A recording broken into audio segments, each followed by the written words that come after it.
What did you make of Merab Dvalishvili's decision to turn things around quickly and fight Umar Nurmagomedov? Merab's an animal. Yeah. He's a beast. That last performance was very impressive. His most entertaining performance, and yeah, he did a great job. Umar's really good, and Merab, it was a close fight. Merab kind of stole it there at the end. Merab Dvalishvili walked into UFC 316 with one goal, ending the haters' doubt, and by the time Sean O'Malley hit the mat in round 3, that mission was complete. There was no fluke, no razor-close decision, and no need for judges to weigh in. From the opening bell, his game plan unfolded with cold precision, constant forward movement, and a pace that refused to drop. But listen to this. O'Malley, for all his skill and flash, looked overwhelmed by the pressure, gradually pushed backward until the cage swallowed his footwork and the options ran out. When the north-south choke was locked in, it felt less like a sudden surprise and more like the inevitable result of everything Merab had been building toward, not just in that fight, but over the course of a 10-fight win streak that the UFC has never fully embraced. Despite dominating the champion and standing atop one of the toughest divisions in the sport,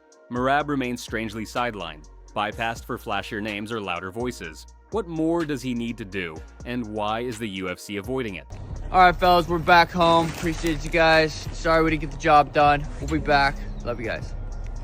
All eyes immediately turned to Corey Sandhagen, who had been sitting quietly in the front row, watching every second unfold like a man studying his next opponent. This wasn't the first time Sandhagen found himself circling a title opportunity that might never come.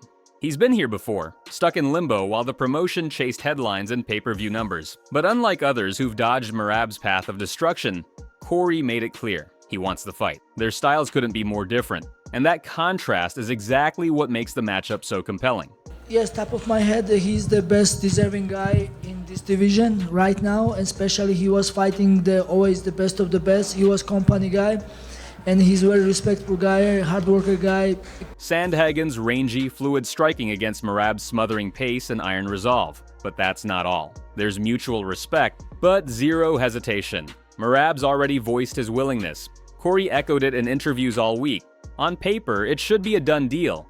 Two top contenders, no drama, no ducking. But in the UFC, logic doesn't always make the cut. And with no word from the promotion, both men's fates hanging not on skill or merit, but on whether their names can outshine the ones trending louder.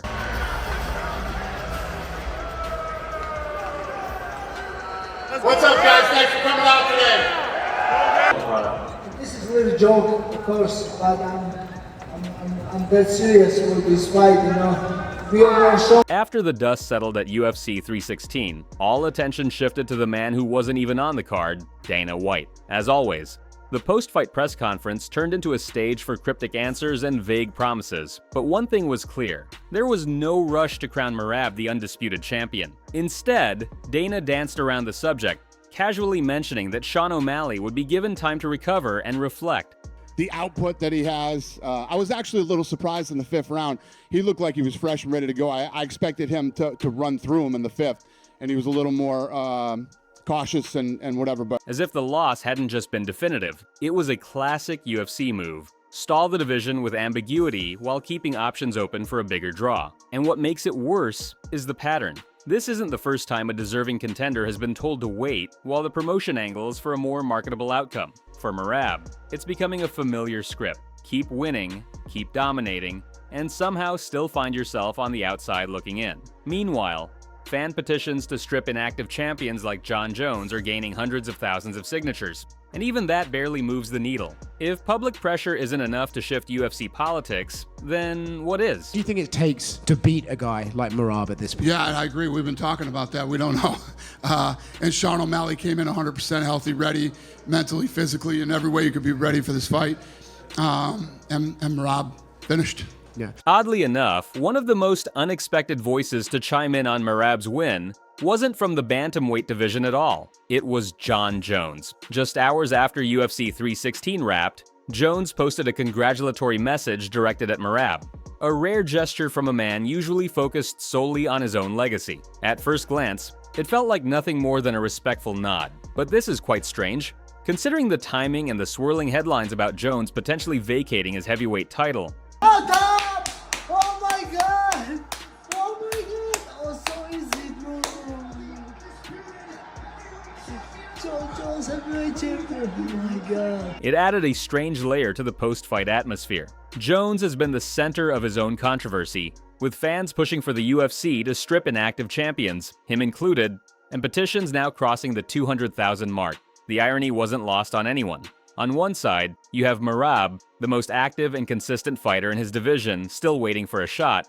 On the other, you have champions like Jones and even O'Malley, who've either been sidelined or beaten, yet continue to hold leverage over the belt picture. The UFC's silence on Merab speaks louder when contrasted against their loyalty to names that bring box office buzz. And even the champions themselves seem to sense that imbalance. It's funny, people are saying, you just have a bunch of yes men around you. I'm like, if you watch round 1, 3, and 5 closely, no commentating, the #1 criteria as a judge is to judge for damage. Motherfucker got a bloody nose and got his head snapped back in round 1. Is that not damage? As the title picture remains in limbo, there's another name quietly looming in the background, Umar Nurmagomedov. Though he hasn't fought in over a year, his undefeated record and the Nurmagomedov legacy have kept him in the conversation. Even without a marquee win, rumors are already circulating that the UFC might be eyeing a potential showdown between Umar and Merab, not necessarily because it makes competitive sense, but because it sells a narrative, the relentless machine versus Khabib's heir.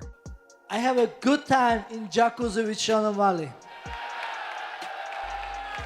Hopefully I'm gonna win again and we're gonna spend more good time in It's a matchup that sparks interest, especially among fans drawn to the Dagestani wrestling dynasty. But from a merit-based perspective, it's a hard sell. Umar hasn't fought anyone near Merab's level, hasn't headlined an event, and hasn't proven he can handle 5 rounds under pressure. Yet in today's UFC, hype often outweighs resume.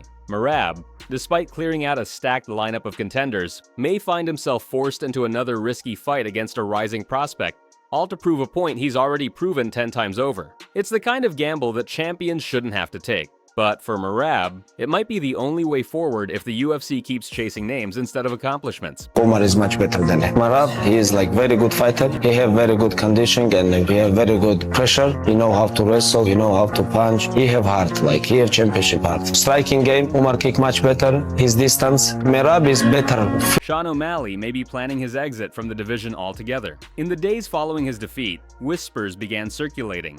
First from his coach Tim Welch, then from the media, that a move to featherweight could be next. It's not hard to see why. O'Malley has always walked the line between bantamweight and something bigger, both in frame and in brand.